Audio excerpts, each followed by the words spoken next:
What's up, guys? It's the MMA Ratings Hangout back for episode 9 on September 1st, 2016. This is Raphael Garcia back once again to talk to you about the sport of mixed martial arts. And I am once again joined by Schwan Hughes. How you doing there, sir? Oh, I'm good, man. Glad to hear from you again. Glad to have the show going. Yep. It's been a long couple of weeks, man. We've been doing a lot of different work, so we are finally back together for another episode, and we have quite a bit to talk about, man. Where do you want to start? You want to cover these fights this weekend first? Let's start from there, man. All right, bet. So this weekend we have another UFC event. You know, we have, I think, from this point going forward to the end of the year, there are only 3 weekends that do not consist of some form of UFC event. So that lets you know just how busy things are going to be. With that in mind, so let's go ahead and talk about this card this weekend. We have UFC FIght Night 93, which goes down in Hamburg, Germany. So a card for the European MMA fan. And at the top, it features a prominent fighter from that side of the world in Andre Arlovski facing another former UFC heavyweight champion in Josh Barnett. So let's go ahead and start with the main event and tell me, what do you think about these two heavyweights fighting for what is actually a valuable heavyweight bout? What do you think about these two guys doing a thing once again?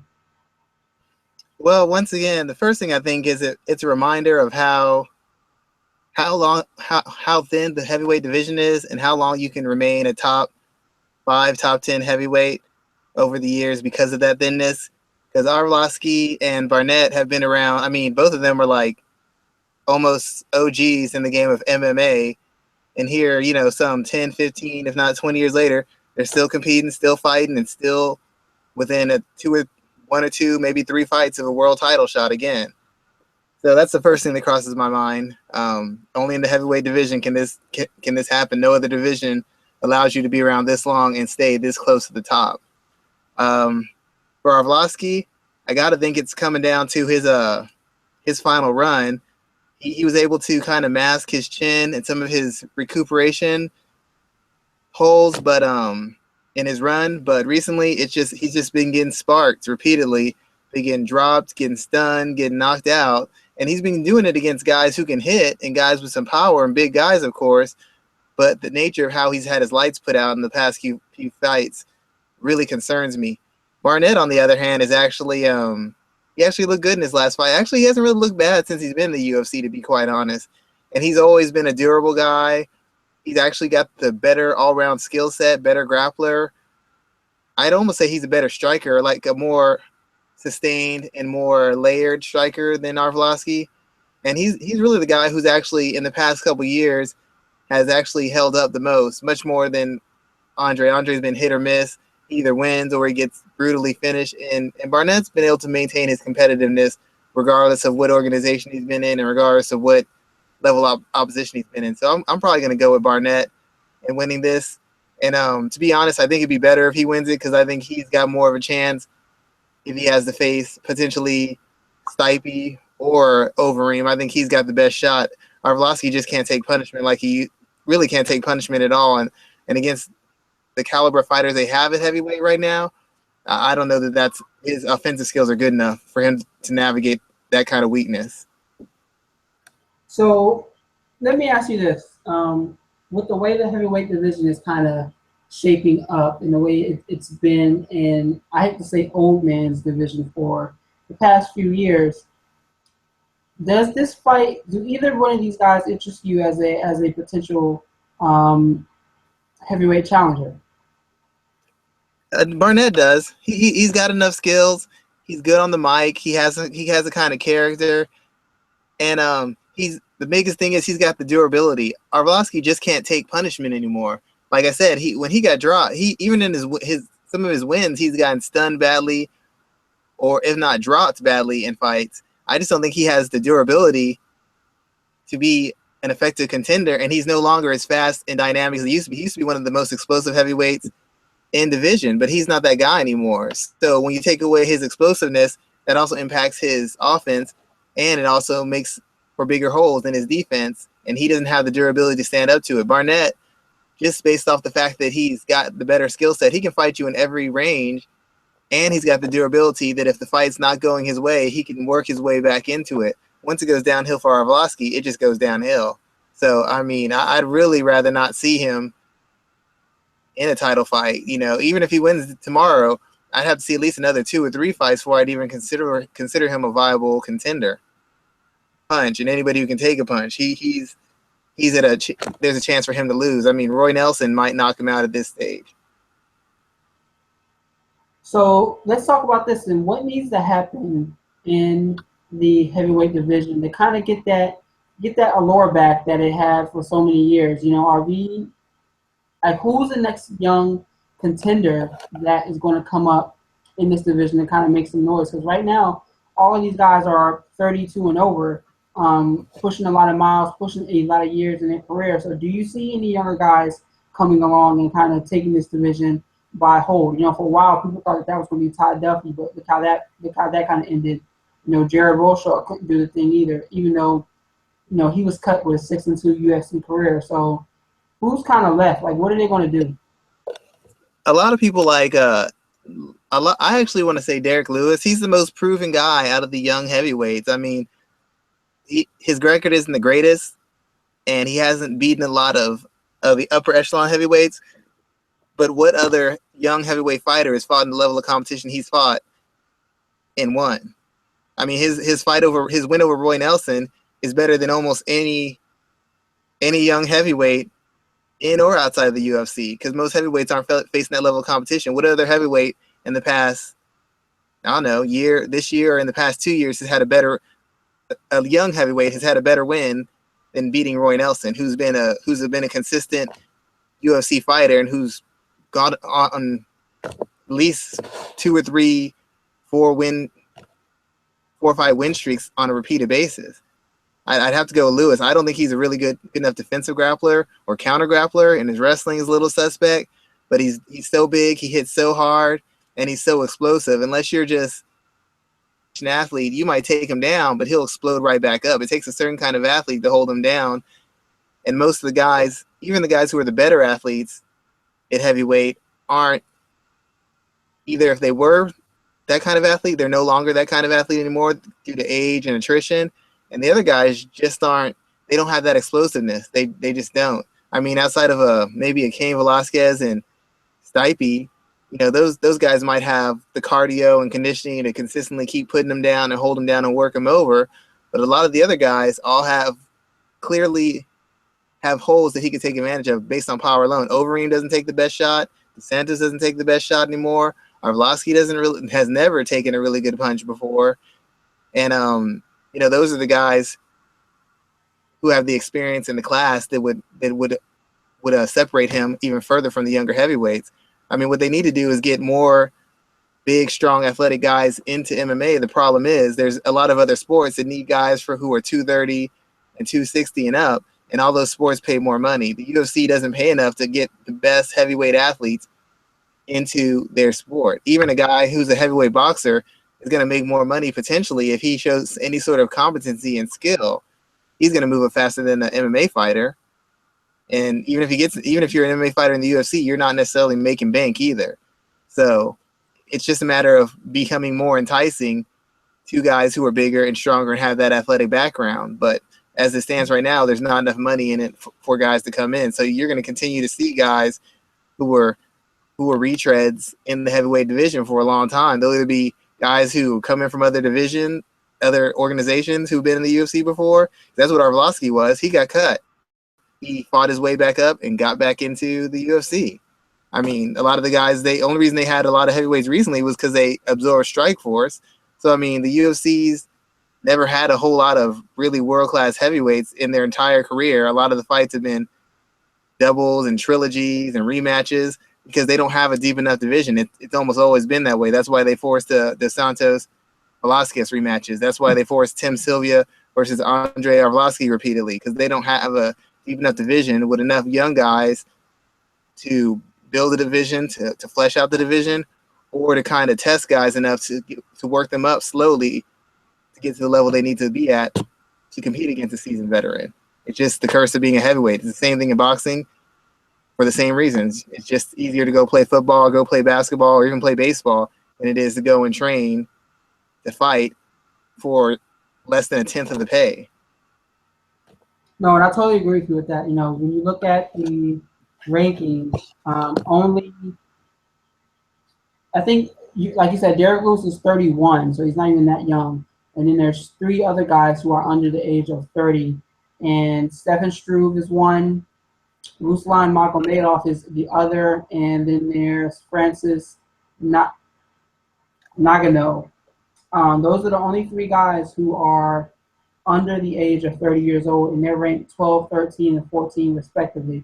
So it's pretty interesting to see, you know, like those are only guys that are young coming up in the heavyweight division. So I wonder, you know, how they're going to continue being built up, especially Struve. You know, he's someone that a lot of people have high hopes for, even though he's dealt with injuries throughout his career. So Stefan Struve is like a 35-year-old. He's been in the UFC forever, and he's been on the bad end of a lot of crushing knockouts. So even though he's young, he's not a young guy. He's got a lot of wear on those tires, because he's fought a lot, and he's been in some really punishing fights. He's taken like fights where he's been knocked out badly, and he's had serious injuries as a result. So Stefan Struve to me doesn't even count as a young guy. You can't have that many fights and have that many tough fights and have me consider you being a young up-and-comer with another 10 or 15 years ahead of you. And the problem with the other young guys they have is you don't have any time to develop them, because what you want to do with the fighter is you move them up a different level. Have a guy, like you have a good guy, first you have him test against a wrestler, have him tested against a striker, have him tested against another athlete. You kind of have him test against different areas, and you kind of round him out, get him the rounds, and get him the experience. But the division is so thin that after you win 2 or 3 fights, you essentially have to go fight somebody in the top 10, if not the top 5. In lightweight, in other divisions, you can fight 3 or 4 or 5 fights, get your feet wet, kind of get used to being the UFC, work on your game, redefine it, and then after another 3 or 4 fights, you might get a top 10 guy. Like James Vick fought 6 or 7 times before he even got a top 10 guy. I mean, he got smoked when he fought one, but at least he had the time to acclimate himself and work on things and kind of prove that he was ready for that step up. And heavyweight is so thin, you might get 1 or 2 fights, maybe 3, and then you get thrown in with a guy who's got 3 times as many fights as you. And that lack of experience matters in combat sports. Experience matters. People never talk about it, but it does. And you might have a young heavyweight get wrecked because he got thrown in with a Cain Velasquez, or got thrown in even with Roy Nelson, who can still be dangerous in a lot of spots. So it's just not a very good division to lead an organization, and it's not a very good division to build prospects in, because it's so thin, and you just have a hard time finding quality sparring partners, much less quality opponents who can help your fighter develop so he's ready for the better guys. Yeah, I can definitely get with that, man. You're definitely hitting some good points there. So let's continue on down the fight card there, and let's talk about the co-main event with Alexander Gustafsson against John Blachowicz. I think John is his first name. So when I saw this fight here, you know, I understand it. I can see that Gustafsson is in need of a win. He's definitely, you know, he's been coming off some hard fights, 2 hard losses in a quest to become a champion. But I want to ask a question here. I looked over Gustafsson's record, and even though he's 16-4, he's never defeated a guy who, his only win over a former UFC champion was against Shogun in 2012, which isn't the same Shogun that, you know, we're all used to seeing back in Japan. But I looked at his resume, and I wasn't really, for lack of a better term, I wasn't really impressed. He didn't have a lot of the big name wins that we see from a lot of guys like a John Jones or a Dan Cormier or anything like that. So, for lack of a better term, I want you to talk about this. Is Alexander Gustafsson overrated? To a degree, he is, because everybody keeps saying that he's such a great elite fighter, but he's only considered elite because he's beaten a bunch of non-elite guys. Like he's never, like you said, he's never beaten a guy who was at the top of his game, a named guy at the top of his game. Beating Shogun in 2012 means as much as, I don't know, beating Matt Brown in 2016. It's just not that impressive. The name and the winning streak, if you just look at it from a big point of view, looks better than it is. In fact, I would compare Gustafsson a little bit to Neil Magny. Like Neil Magny, everybody's like, he's elite. He should be getting the top 10 guy. He should be pushing into the top 10 because he won a bunch of fights. But all the guys he beat were non-elite, mid-tier, if not lower level guys. Every time he faced a top-end dude, he got run into the ground. He faced Lorenz Larkin, got smoked. He faced Damian Maia, he didn't even look like he belonged in the cage with them. He had one good win, and that was over Kelvin Gastelum, who wasn't really focused and had been changing training camps. Gustafsson has the physical skill set. He has a build. He has a look, and he has enough experience and physical ability where he can push guys into tough matchups. But he's never been good enough to get over the hump against anybody who's considered elite. And so he's elite basically by default.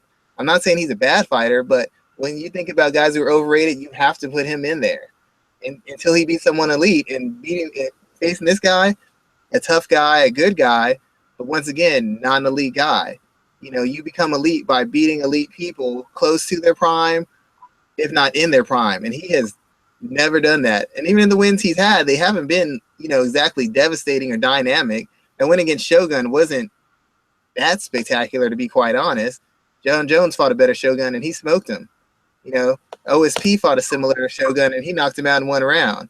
If you know what I'm saying. So he's a tough guy. I mean, he deserves his ranking, but the division is super thin, and he's only got his reputation as being elite as a result of beating up all the other sub-elite fighters.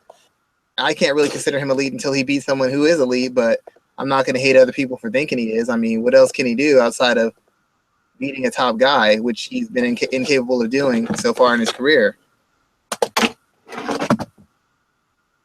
Good. I'm not going to disagree with you at all there. I had a hard time even kind of asking that question, because you never really want to ask if a guy is overrated or not, especially at in a sport as tough as mixed martial arts. But just looking at his record, I wasn't taken aback. You want to see, like, for example, when you look at names like guys like Frankie Edgar, who's beaten a lot of guys, or even like a John Jones or a Daniel Cormier, who has wins over notable names. It makes you take pause when you see somebody like a Gustafsson ranked number 2 in the division and getting a fight like Blachowicz, who's 2-2 in the UFC, and isn't someone who hasn't submitted themselves in the sport. If Blachowicz definitely has much more to gain if he can find a way to defeat Gustafsson in this fight. I think that immediately vaults him into the division. But I wonder what's next for Alexander if he gets a win here. Like, is he getting a win and then is he once again one more win away from getting a UFC title shot? Like, I don't think he really even deserves to be in that picture if he finds a way to win on Saturday. Yeah, I feel like he's in a holding pattern. I mean, he's having the same problem as if John Jones was a champion.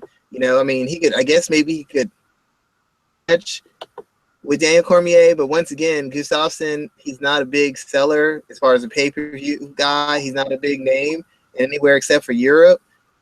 And once again, he's already lost to DC. I mean, it was a close fight on it, and he's already lost to Anthony Johnson, and that fight wasn't competitive for more than about 2 minutes. So it's like he's in a holding pattern. Like, I guess maybe if Johnson beats Cormier, maybe if he wins another fight, they could somehow put him into another title shot. But based on actual quality of wins and the style of winning, like how impressive you do it, another 2 or 3 fights from a title shot. The thing is, same thing as the heavyweight division, is the division so thin, and you have so few guys with legitimate world-class experience who've proven themselves against elite opponents, or at least proven they can be competitive against elite opponent. It's hard to not keep him in the top 5, if not the top 3 or 4, because who else is there? I mean, what young guy has beaten at least all the other young guys of his caliber? What other guy has been at least competitive with the two best guys in the history of their division? Only Gustafsson. He hasn't beaten them, but considering the other guys in the division, he's done a lot more than they have, because some of these guys haven't even really have wins and losses against mid-tier guys. If you're not a top-end guy, Alexander Gustafsson usually does not lose to you. So he's essentially in a holding pattern, and as far as a justifiable title guy getting a justified title shot, he's probably in the top 2 or 3. The only other thing they could do is have him face one of the younger up-and-coming guys. But once again, it's the same problem as heavyweight. There's too much of a gap in experience and level of opposition. You risk ruining a young guy trying to see if he's ready to step up. I mean, Gustafsson, while I don't think he's elite, is a huge step up for a guy who's maybe 2-1 in the UFC or 2-2 or anything of that nature. He's just such a far step up for anybody who's beneath him. So it's like, I guess he's essentially in a holding pattern. I'd rather not see him in a title fight, at least not for another 2 or 3 fights. Let some time pass for us to forget the fact that Anthony Johnson walked through him and that Cormier walked him down and then ran him down. Let's get some time in between that and see who else develops in the division, if at all possible. I'd rather him. I didn't think he earned his last title shot, to be quite honest. So I'm not a fan of him getting another title shot anytime soon. So how do you see this fight going on Saturday? I don't really have so much of a technical analysis. It's basically one of those fights where if Gustafsson wins, it doesn't prove anything. It's him doing what he always does, beating up on guys who aren't his athletic or technical or don't have his experience level, beating up on a lesser opponent. If he loses, even if the other guy wins, I don't know what it tells me about him. All it tells me is that Alexander Gustafsson is on a steep decline. It's one of those fights. It's like a huge risk, minimum reward. He wins the fight, even if it's in a dynamic manner. He's beating a guy who's 2-2 at the UFC. If he loses, that's almost more interesting, because now we have to wonder, did Johnson wreck his chin, able to recover from shots? Did the fights with Johnson and Jones and Cormier essentially take too much out of him, and he's no longer a guy who can even be considered loosely elite? Is he now a guy who's going to be just a name or a 50-50 guy with anybody he fights at this point? He lost to the best. And if he loses this guy, it'd be the first time he's lost to somebody who's not considered an elite fighter in the division. So the only thing that's interesting to me is if, in fact, he does lose, because then it's more interesting, because more questions you have to ask and a broader discussion you have to talk about in regards to the division, because now you have a guy who's stepping up into the top 5, top 10 based off a win over Gustafsson, and now you have to wonder, where does Gustafsson go now, because he's losing the guys who prior to this weekend, he smokes. These kind of guys, he wins in an impressive and handily done. He knocks him out or submits him or just blows him out of the water. He loses this kind of guy, that's a whole new discussion. Now we have something to talk about. But if he wins, it's the same discussion as always. He's beating up the rest, and he can't beat the best. That's a great tagline there. He's beating up the rest, but can't beat the best. I like that. So let's move on to the next fight there. We got Ryan Bader facing Ilir Latifi. I definitely thought that Bader had kind of turned the corner in a sense until he ran into Anthony Johnson. He's one of those guys who you're always kind of rooting for on one point in time, because, people thought that Bader had reached his peak when he won the Ultimate Fighter, and that was it. But he shows flashes of ability. Then he kind of runs into, he's another guy. He runs into someone who is at the top of the division and he can't get the big win. So this is an important fight for both guys, because for Lear, he's been knocking guys out the last few fights, and if he gets another big win here against Ryan Bader, he may find himself in a eventual title eliminator. So what are your thoughts about the light heavyweight fight between Ryan Bader and Ilir Latifi? You're right about Bader. He's another one of those guys who goes on these obscene winning streaks where he beats a lot of guys who might have some ability or might have some skill, but are guys who have never been able to firmly establish themselves as elite. And then when he faces the better guys, he always finds some way, somehow to lose in spots he just shouldn't lose in. He did it against Tito Ortiz.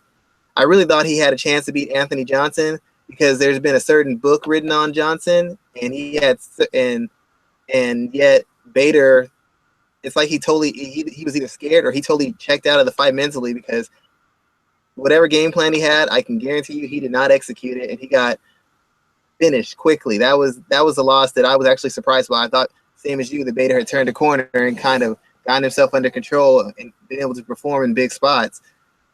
And once again, he has not been able to.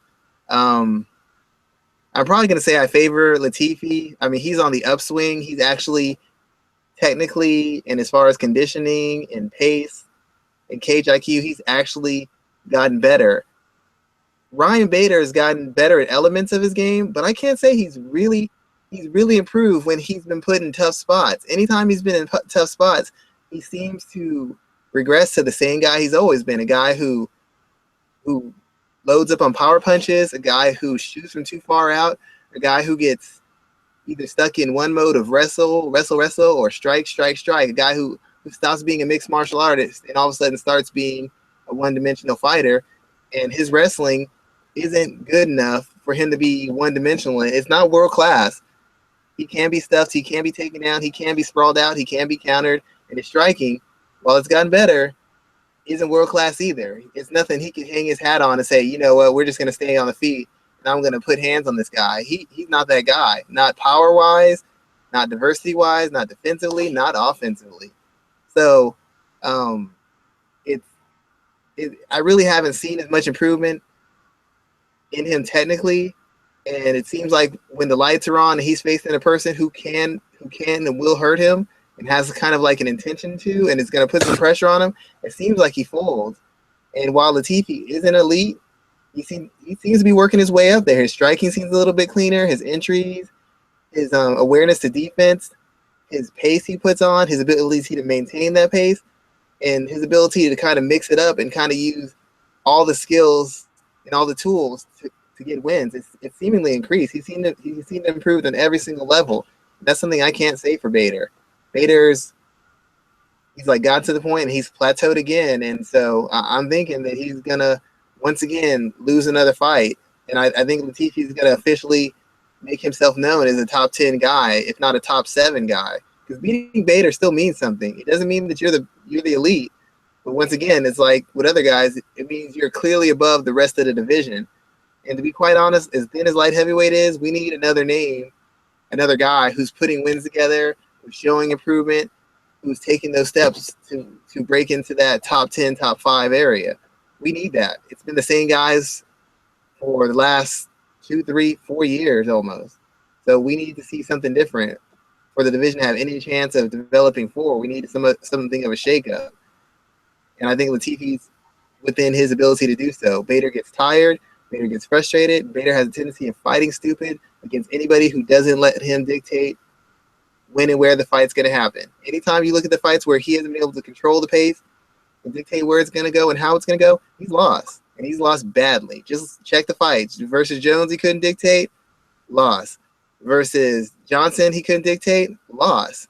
Those are just 2. Versus Ortiz, he wasn't clearly able to dominate. He panicked and took a bad shot and got submitted. So, I mean, he's shown that ability to crack under pressure again. This is going to be a very big spot for him. You know, he loses now, and he's essentially out of it as far as a contender, period, as far as I'm concerned. Yeah, you know, Bader is definitely somebody I've always kind of cheered for, but you're right. He's never been able to turn that corner when it mattered most, when most people were watching.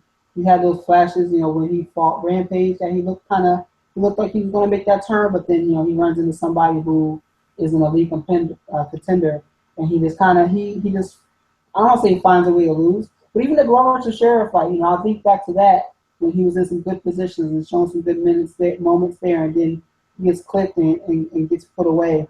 So he feel like I don't even call him a career second place guy. He's not even that high up the ladder, but I am kind of hoping that he can find a way to pull out a win on Saturday and kind of get some more buzz going back in his direction. It would be nice. The whole thing, I mean, Bader's a nice guy. He seems like a good father. From what his wife says, he's a great husband. He's a hard worker. He doesn't rest on his laurels as far as just leaning on his athletic abilities. He's taken time to learn his craft and improve it. But the thing about Bader is, when I was watching him, I kind of got fooled, and sometimes this happens when you like a guy or you picked right on a guy enough times, you start ignoring. You stop watching what he's doing, or you stop watching who he's doing it against, and you're like, oh, look at his stand-up. He showed such crisp stand-up against Rashad Evans. Well, Rashad's actually regressed in his stand-up. And the Rashad we saw versus him was back to that guy who waits too long, couldn't manage distance, couldn't gauge distance, was loading up, was backing up in straight lines, wasn't giving angles, wasn't putting his punches together like he did at his peak. And so you're seeing that, and you're saying, oh, Ryan Bader's gotten better at stand-up. Oh, look at Ryan Bader. He mixed it up against OSP. OSP is a one-dimensional athlete. He's an athlete with decent striking skills. If you take away his athleticism, he's not even a decent striker. It's his size and his length that makes him effective. His athletic ability, his explosiveness.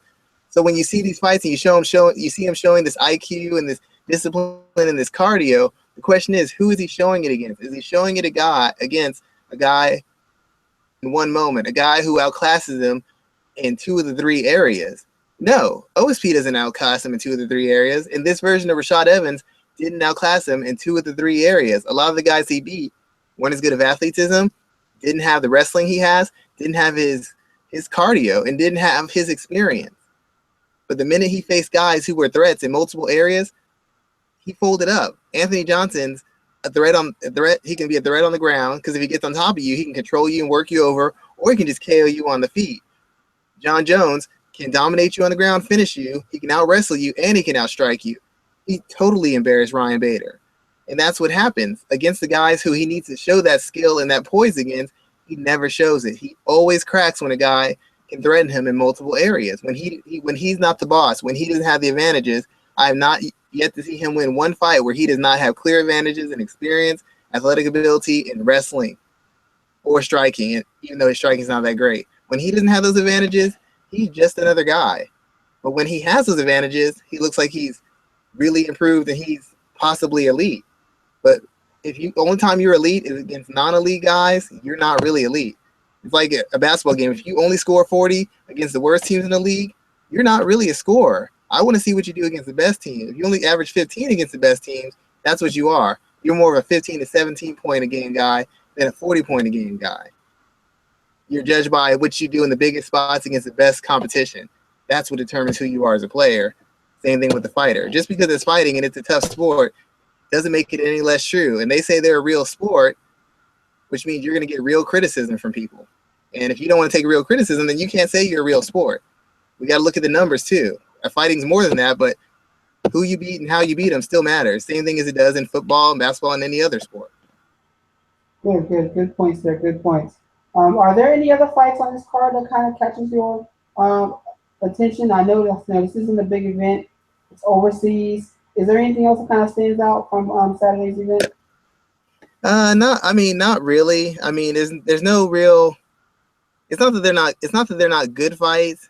It's just they're not a lot of fights that are gonna really shake up the division. It's a lot of guys who are, middling contenders or middling fighters in the division who are trying to get some kind of foothold where they can start making some noise, put 2 or 3 wins together, and possibly be fringe contenders.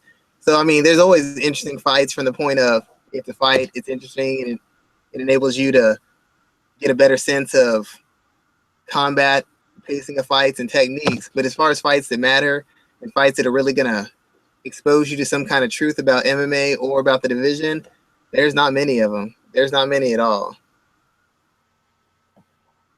Good response there. So let's look at some of the news that kind of broke out from MMA this past weekend. This past week, excuse me. Probably the biggest story is Joe Silva leaving the UFC. It was announced, or it was kind of revealed today through some sources that Silva has decided that it's time for him to walk away from the sport of mixed martial arts. If you, I don't know how you couldn't know, but Joe Silva is the main matchmaker for the UFC. He handles all of the weight classes from lightweight and above. Sean Shelby handles all of the weight classes from featherweight and below. Silva started 20 years ago with the company. He just kind of got there. He got there on a whim. He reached out through a random ad in Black Belt magazine, and came on as a consultant at first. So after 20 years, seeing him still be a part of the promotion and finally walking away after the UFC sale, what do you think that impact is going to be to the company as a whole? It's actually going to be a huge impact, not because he's such a good matchmaker, which he is. The thing that's going to be a huge impact is his relationship with the fighters. Since he's been there so long, a lot of guys respect his knowledge. They respect his time involved. They expect the fact that he set up some of the greatest fights in UFC history. He always had that card to pull. And whoever they bring in, even if he's a really good guy, he doesn't have 5, 6, 7, 8, 9 years of work bringing guys into the UFC, because there's lots of guys who are in the UFC because Joe Silva made that happen. I mean, Joe Silva made that happen. He knew their teammates. He knew their coaches. He knew them on a first-name basis. He could pick up the phone and call somebody and say, hey, this is Joe Silva. I really need somebody for this fight. I'm coming to you first. Will you do it? And a lot of people, they didn't just do it for the UFC or Dana. Believe me on that. They did it because Joe Silva has a history of putting people in position to make good money and putting people in position to really turn their careers around if they win certain fights. And he's just got that history and that legacy behind him. So whoever they bring in, there's nobody else who's got more experience than him. There's nobody who's got a better relationship with almost every single fighter from lightweight on up over the past, 20-something years in MMA. So what guy are they going to bring in? There's might be guys who have as much talent, an eye for matchups, but who's the guy who's that comfortable and that familiar with all the fighters, whether they be super difficult, super easy to deal with, super smart, not so smart, want to fight all the time, or don't want to fight all the time. Joe Silva is the guy who walked people into fights, who talked people into fights, who made those phone calls and had those tough discussions. It wasn't Dana White. Dana, might interject, but Joe Silva is the guy who set those fights up. So who's the guy they're gonna bring in who is that kind of level experience, that sort of tenure, and has that sort of understanding of dealing with fighters management, and fighters coaches? Who's going to be the guy who's going to replace that? Getting somebody to be a good matchmaker isn't hard. It's the relationships, the strength of the relationships, and guys who trusted him enough to take chances and take fights they might have not have taken otherwise if it would have been somebody else asking. It's interesting that you put it that way, like who's the guy to do it, because I was listening to a show today and they were talking about potential individuals, and they mentioned Julie Kedzie. She's done a lot of building for Invicta, and I don't know, I think that's an interesting name to throw into the hat because she definitely has respect of being a former fighter, so she understands that side of the story, but she also understands the business side of building a promotion. So I would like to see the UFC take that step and hire her to an important position, or at least partner her with Sean Shelby, because he's still going to be around there. So I think that's one name that immediately came up to me and kind of caught me off guard, as someone that I thought about who could do the job. And I hope that she's someone that they're considering for the role. I would agree with that. I mean, given her experience as a person who's set up fights and worked on both sides of MMA, I could see that, and I think she'd be very good. But once again, people are going to make it seem like Joe Silva's job is so easy. And like I said before, making the fights when you have the best fighters in the world under contract, that's not always the hardest part of the job. It's being able to deal with all sorts of personalities and all sorts of temperaments and all sorts of walks of life, regardless of how they may react or how they may talk or what they think of you or what they think of your teammate. That's the hard part. And I'm not saying Kedzie can't do it. In fact, that's a good idea. I hadn't even thought about it, and she's a really good pick to do it. I'm just saying people might be underestimating how difficult it is. It's the same thing. People are like, oh, Dana White's job is easy. It's easy from the outside looking in. And it's the same way with Joe Silva's job. It seems a lot easier than it is because you're not in on those negotiations and those last-second calls and trying to get to talk about, I'll fight anybody anytime. They say that to us, but Joe Silva's the guy who's got to massage their egos, talk to them, talk money, talk about what this could do for them. He's the one who's got to have those talks. to get the fights that we want to see happening. It's not just a matter of, oh, you're a UFC fighter, go in there and fight. They might tell you that's how it goes. I know people who are fighters. That's not how it goes. And it's just a lot more to it than a lot of people are making it out to be. He's a really important guy in the history of MMA and the UFC. You don't have a good matchmaker, you have prospects getting ruined, you have stars either on the rise or declining who get ruined. You don't have the pay-per-view buys. You don't develop the stars and develop their legitimacy without a guy who knows how to matchmake and knows how to handle talent. That really matters. And people are going to underestimate how valuable a skill and how valuable a tool he was to the UFC and to MMA as a whole. Yeah, that's very true. I think that people devalue the difficulty that it took to do his job, and they probably won't look at it the same way. I know that people will kind of undercut all of the hard work that he definitely did to get to where he was. Let me think about when it was hard. It's a lot easier to do the job now because there's millions of dollars, there's TV shows, there's all this other stuff. Joe Silva's been doing it even when it was really hard to do the show, when there was really no money, and you had to twist arms and make deals and have these ridiculous conversations to get guys to do what you needed them to do to have the show go on. He did it when it was really difficult. He's proven himself in the toughest, leanest times. It's a little bit easier now. So I don't care if somebody else comes in and knocks it out of the park. It's easier to do when it's the $4 billion company that's on all the different channels. It's a lot harder to do it where Joe Silva did from the beginning, scratch. And then he did it at the lowest level, at the medium level, and at the highest level. He is one, if you want to consider it a sport, he's won championships at every single level, high school, college, and pro. Everybody else, now they're on the dream team. They're on the Cleveland Cavaliers, and they're on the Golden State Warriors, and they made it to the finals.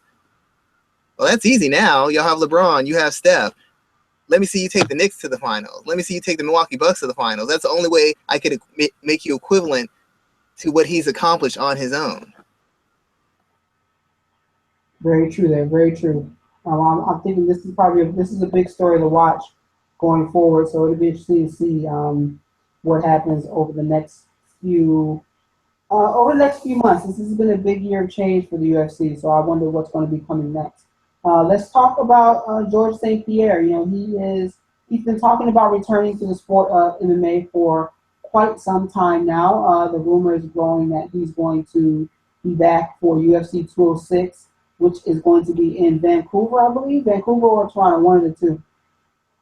But the first question I asked about this is, do you think that he is the same star that he was when he originally left back in 2013? Is this guy still the big name that can draw the way he did after he left from that close fight with Johnny Hendricks? I don't know if he's the name star in the UFC anymore, because before GSP was a draw. So I don't know that he's the main draw anymore. I think McGregor's kind of taking that spot, but GSP even now, top 3? He can't be worse than number 2 or number 3. I mean, Rousey's not fighting, so he can't be worse than number 2, maybe number 3 at the worst as far as a draw.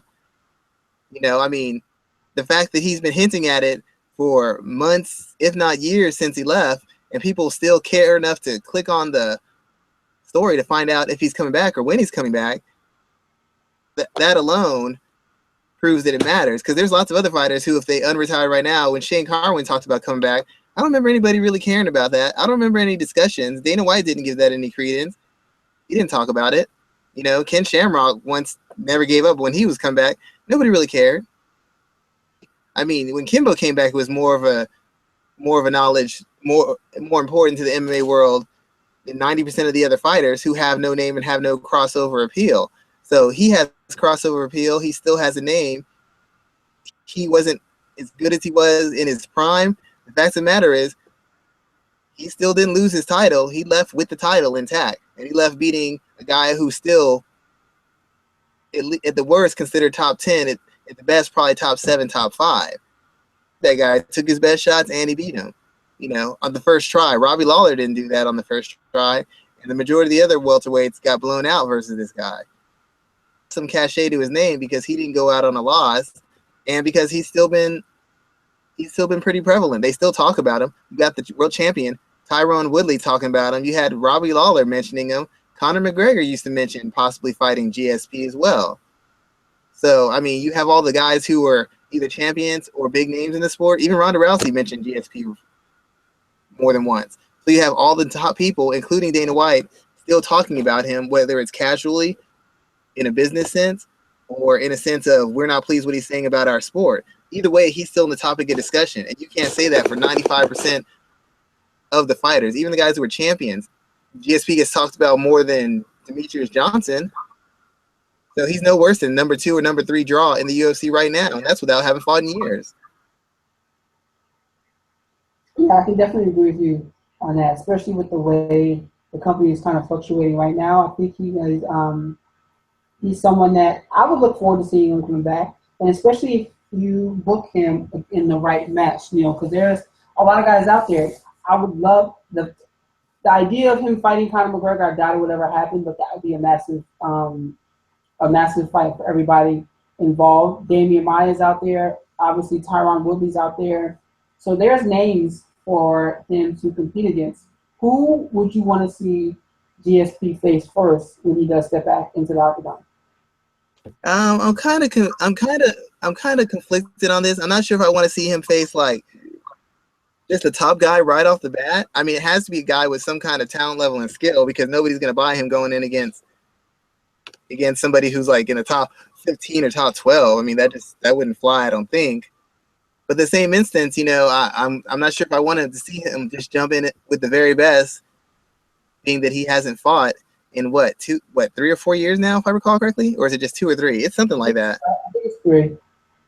Yeah, so I don't know that I want to see him come in right off into a title fight, but knowing him and knowing the UFC, they're not gonna easy. And if you're gonna have GSP come in, you might as well have him face one of your biggest names or have him face a champion so you can get the most bang for your buck. Like Nick Diaz again, but that wasn't really a particularly competitive fight, so I don't know why they would go that route again. I mean, Woodley wants him. I mean, that would help Woodley's bottom line. That would help any pay-per-view that Woodley was fighting on. So, I mean, Damian Maia, even Conor McGregor, there's really not too many people I wouldn't mind seeing him against as long as they're either a really big name or probably in the top 5. I mean, there's not too many guys I wouldn't mind seeing him against. I'd even watch him against Donald Cerrone if they wanted to do that. That'd be an interesting fight. That'd be a high-profile, big-name fight. It didn't include a title. It would be a guy who's in his weight class. I would pay to see that. Win or lose, that's an interesting fight. If Cerrone beats GSP, he becomes the guy who gets that next title fight. If GSP beats Cerrone, how can you say he doesn't deserve a title fight after that? Yeah, you're right. How can you say he doesn't deserve a title fight, something along those lines? Does his return really interest you though? Like, I don't know. I've always kind of said that I wish that he would stay away from the sport just because of the way he went out. He went out on top. He had the belt over his shoulder. He was coming off of a win. While it may have been controversial, it was controversial in the GSP kind of way. So why come back? He has opportunities outside the fight game. He's about to be in that movie, Kickboxer, the remake. So why is he pressed to come back? I don't know. I just kind of wish that guys would stay away when they say that they're done, just because so we don't have to see them take any excessive damage or lose a fight that damages their legacy. Well, first of all, I would think GSP is still counting checks from Captain America: The Winter Soldier. He had a decent part in that movie, so he should still be cashing residual checks that are more than his UFC checks, in my opinion. First off, I mean, of course, he did lose by knockout to Captain America, so a hole in his game might have been exposed. He did get taken down and ground and pounded, so he might be a little bit suspect now that we've seen that hole in his game. But it'd be interesting to see him fight because he's a name guy. He's a guy who went out on top. It's an interesting story. What does he have left? Can he compete with the best? I mean, it leads into a multitude of different stories and storylines with him coming back. Oh, he's too far gone. His chin was already suspect, and now it's going to be exposed now that he's lost a step. It's the same thing as when Floyd Mayweather took some time off, or, as Bernard Hopkins got older and people were like, how long can he keep riding this train of winning big fights and winning titles in different divisions? Interesting storylines. When you see the against the Young Bucks to see what he can do, and if he can still compete at that level, or maybe he can't compete in the same way. Like, what way can GSP compete? Is his game going to change up now? Is he going to be more striking oriented? Is he going to be more of a finisher because he understands his stamina and his explosiveness isn't there, where he can constantly, repeatedly get those takedowns and control people for 5 rounds, 3 rounds straight? Is he going to have to make some adjustments to how he fights and how he approaches fights? That's very interesting on a technical and strategical level of MMA. So just on those areas alone, it's a huge source of interest to see him come back. And let's say he wins. Let's say he beats a Donald Cerrone. Let's say he beats a Tyrone Woodley. Let's say he beats a Robbie Lawler or somebody of that ilk. What kind of incredible story is that for a guy to take 2 years off, not fight at all, be on the decline of his athletic abilities, especially given how much he's fought and how long he's fought, and to come back in there and to walk through either a champion or a top 10 guy? What kind of storylines does that create? That's huge. That's huge. It's a risk. I think he loves fighting, and it's a risk for him to come back. His legacy, because everybody's clearly established that GSP isn't the same guy athletically. He's not the same guy as far as recuperation. He's not the same guy as youth. So it's like the same thing with Michael Jordan. There's Jordan with the Bulls and there's Jordan with the Wizards. People don't really factor in Jordan with the Wizards when talking about Jordan. So I don't think it really impacts his legacy outside of it's a guy you saw go out on top in a way that you would like a guy to go out, and he's going to come back and risk getting knocked out or risk not looking as dominant. But it's his career, and if he really feels that he wants to take that challenge on, who am I to tell him not to? Exactly. I can get with you on that. Or maybe we shouldn't be telling these guys when and where they can come back. I can definitely rock with you on that. Let's talking about guys coming into the world of MMA. We have UFC 203 in a couple of weeks, I think 2 weeks out from this Saturday. And while the heavyweight title may be on the line, everyone's going to be focusing on one of the main card fights that features a man named Phil CM Punk Brooks. As the promotions has been building for this fight, they just had the media call earlier today. Not sure if you had a chance to listen to that. But are you interested in this fight here? Have you been watching the specials about CM Punk, and do they kind of get you interested in seeing what this guy can do in the cage? It's interesting. I've said this before. It's interesting to me because he's the closest thing to what a regular person who started training and got a shot in the UFC would look like. So as a person who trains, and I don't train religiously. I don't train every day, every week, and all stuff like other people. I train when I can, spar, fight, stuff like that. Interesting from that perspective, where there's a fighter I can kind of relate to a degree, because he's not in his prime. He's not some world-class former football player, soccer player, baseball player, basketball player. He's not a world-class fighter, boxer, karate guy, kung fu guy, or Thai boxer. He's like a regular dude. Yeah, he did pro wrestling. I'm not saying he doesn't have some athleticism, but more or less he's a regular dude who's never done martial arts, who's taking this upon himself to face a younger, more experienced, and for all intents and purposes, more skilled guy. So it's interesting. For the first time, people who are more regular, or maybe former athletes, or people who are just fairly athletic, have somebody who they can really relate to, because it's like one of us going in there. It's like if I decided to train for 2 years and I'm like, hey, I'm going to give pro fighting a chance. It's essentially the same thing. So from that perspective, it interests me greatly, because I want to know why a guy who's got millions of dollars, why a guy who's got people's respect, because as I've said before, pro wrestling is super, super tough. I know pro wrestlers. I used to go to college with the Undertaker's niece. Pro wrestling is not a joke. You have to be a tough, very mentally disciplined, very mentally resilient person to do that sports entertainment, whatever you call it. Anybody who says it's just fake and it's easy, it's hard. And there's not many MMA fighters who would last 1 year with even a low work rate in high-level professional wrestling. Let's just get that straight. Even mid-level professional wrestling, they'd run those guys out of the ring. That's a fact. So it's interesting to me that the guy who's achieved the height that he has is taking on a challenge like fighting, because it's very humbling. Losing a basketball game is humiliating. Losing a football game is humiliating. Losing in the Olympics is, you waited 4 years. It's crushing to your soul.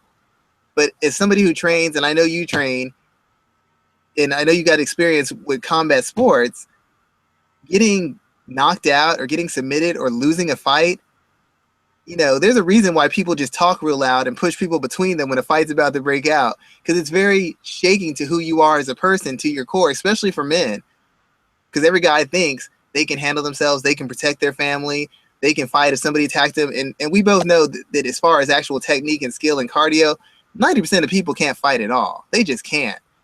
So for you to actually go into something where you're going to face someone else one-on-one, and you're either going to beat them or they're going to beat you, that takes guts. Sparring takes guts. Going on an open mat where someone's going to put you in a position where they could kill you if they want to or break your arm takes guts.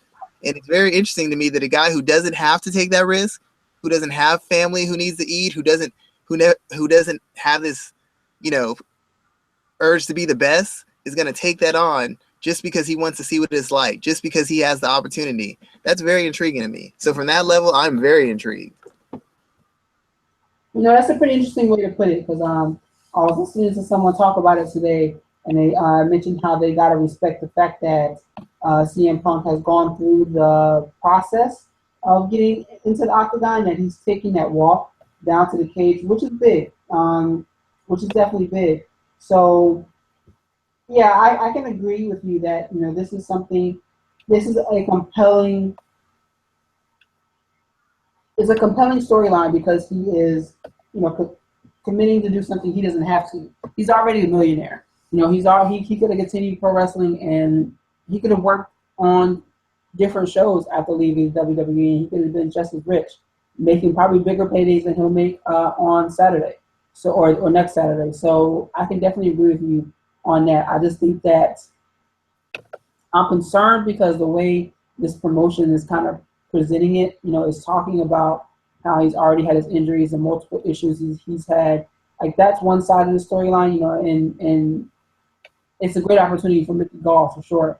But one thing I would love to ask CM Punk is, if the situation was switched and Mickey Gall was a UFC fighter who decided one day he could be a main event pro wrestler, what would Punk's mentality be about that? Because I know that is something that would be considered grossly disrespectful in the pro wrestling world. So how would he respond to that? What would his own reaction to that be? Because I doubt it would be anything positive.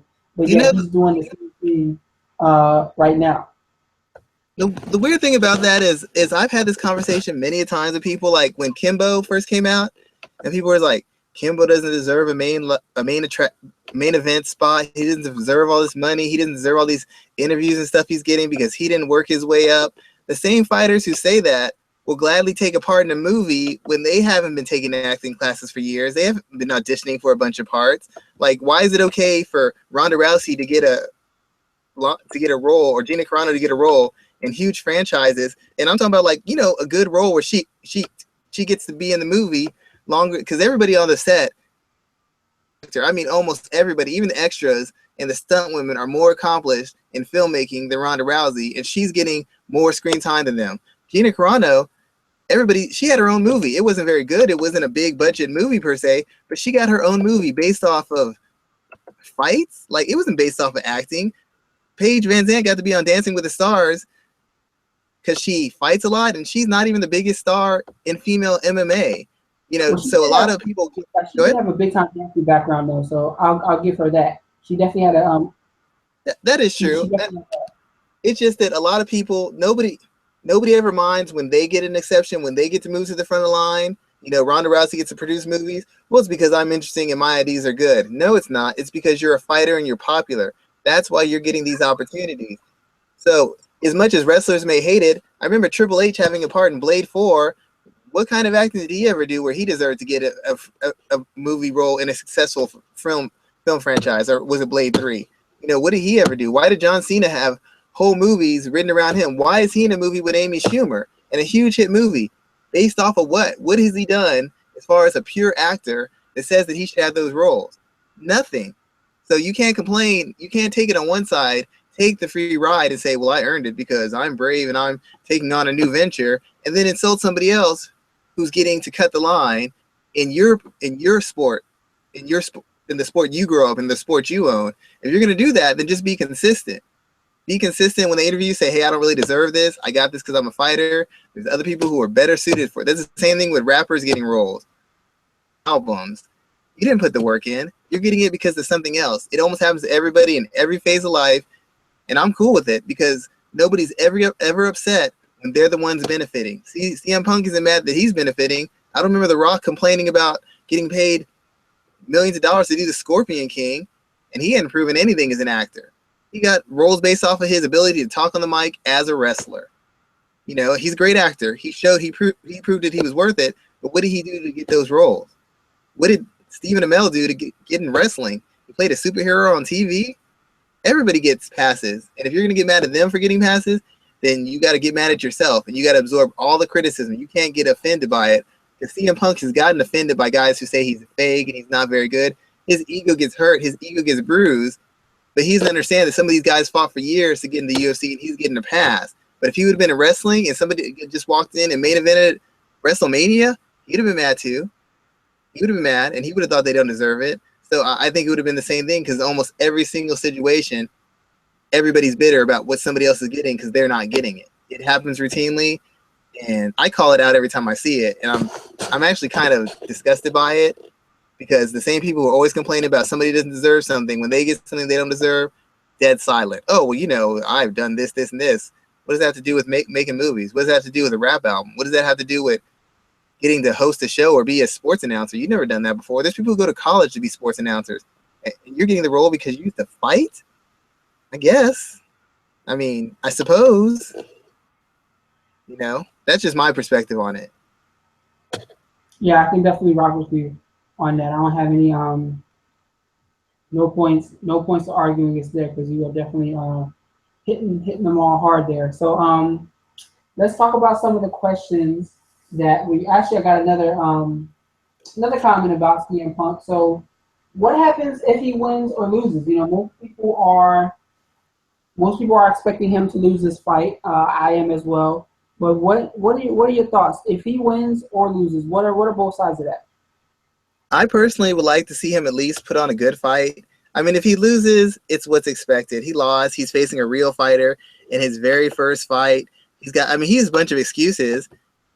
He's on an athletic decline. He's had tons of injuries. He's never fought before. He's never really trained before. He has a ton of built-in excuses, and people are just going to give him credit for actually stepping in the ring with a real, live, actual fighter. If he wins, it's great for him. I'll tell you who it's not great for, Mickey Gall. I don't care how he wins and how much they say, well, he had been training at a good camp and he just took advantage of a mistake like you're supposed to. If Mickey Gall loses this fight, he might have to retire from MMA because you got beaten by a guy with no fights who's been training on and off for about a couple years, who's had tons of injuries, and it really hadn't done anything stand out athletically, which would say that he should be in the UFC, much less the RFA or WSOF or Bellator or any other organization. And this dude came in, knocks you out. It's bad but that's a lucky punch. That could happen.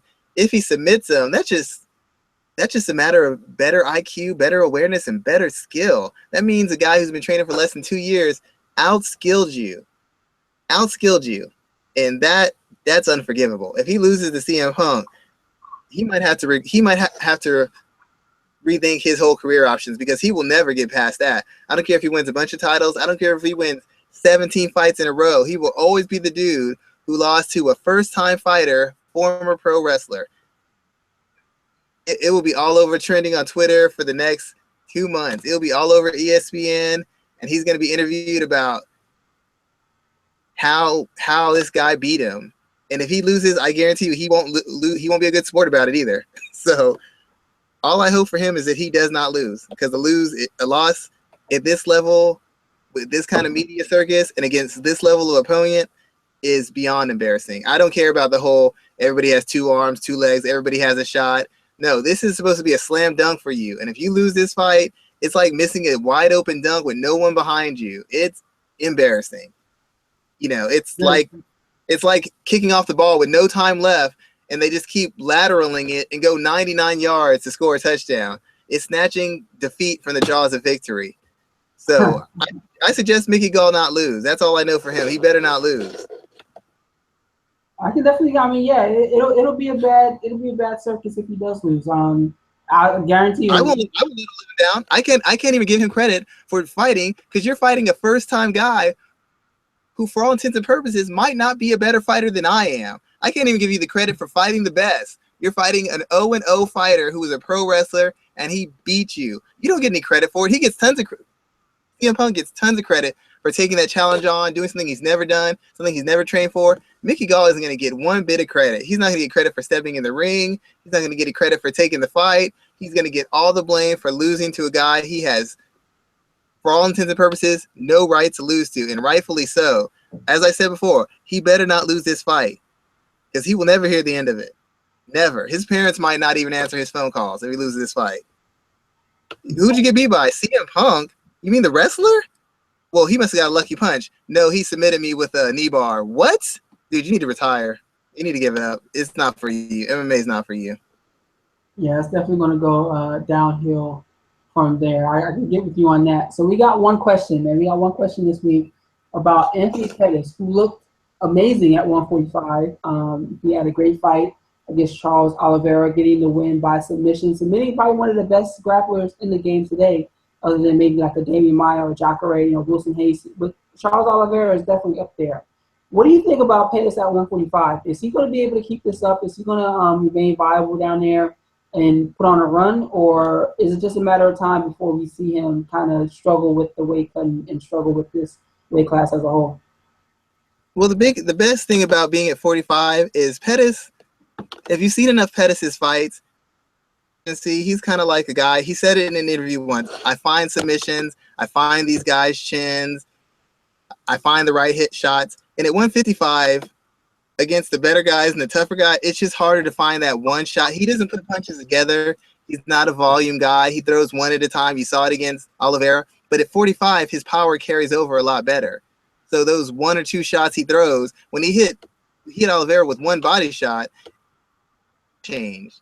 The whole tone of the fight changed. He landed those body shots at Eddie Alvarez.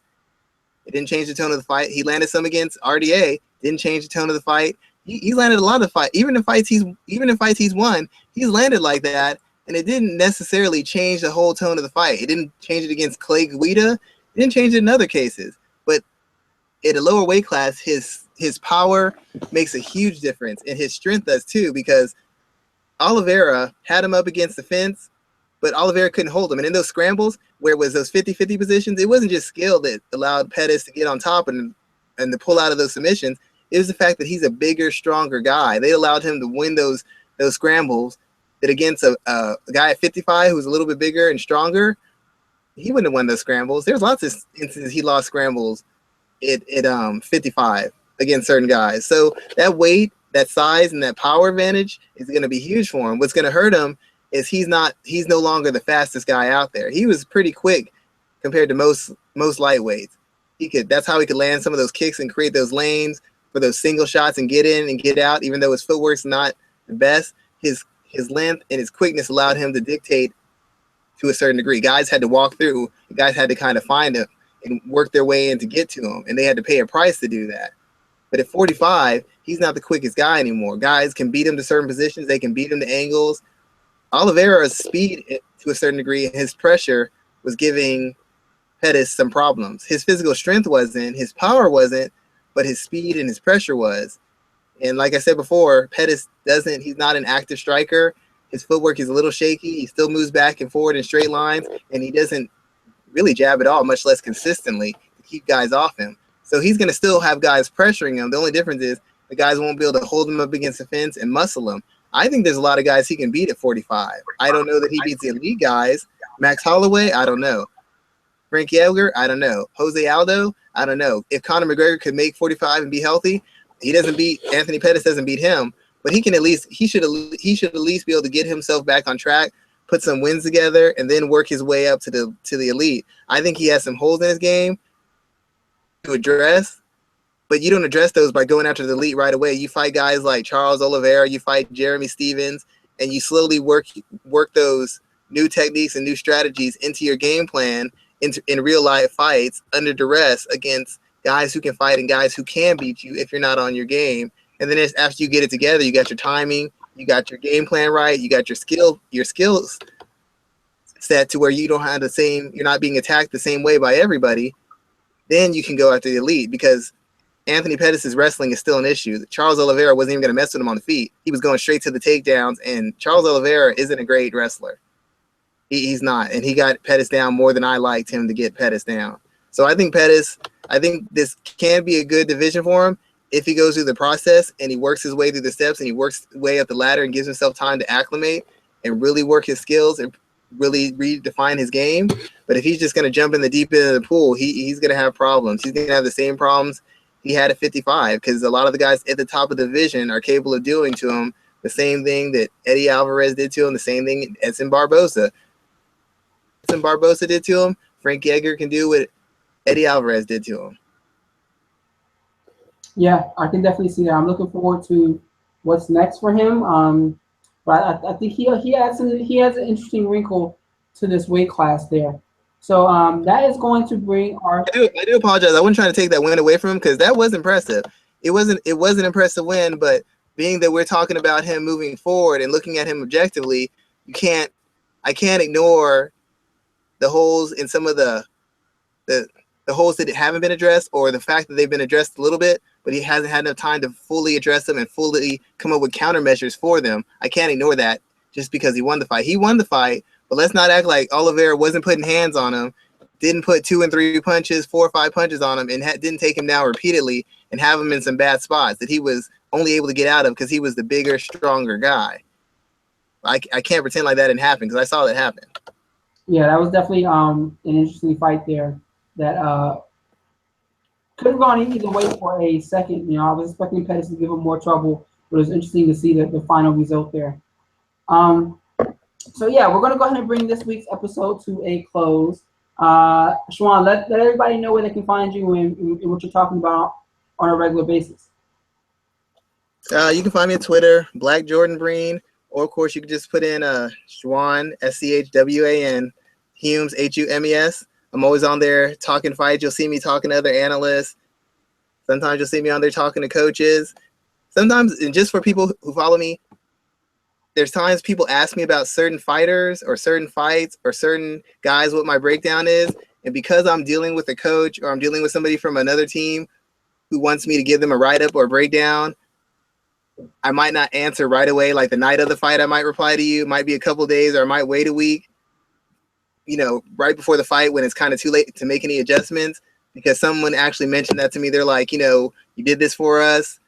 But, they came back to me for another guy, but they wouldn't tell me they wouldn't tell me a lot of details on it, because they're like, you tend to do these huge extensive breakdowns, go on these rants on Twitter, and you really break things down.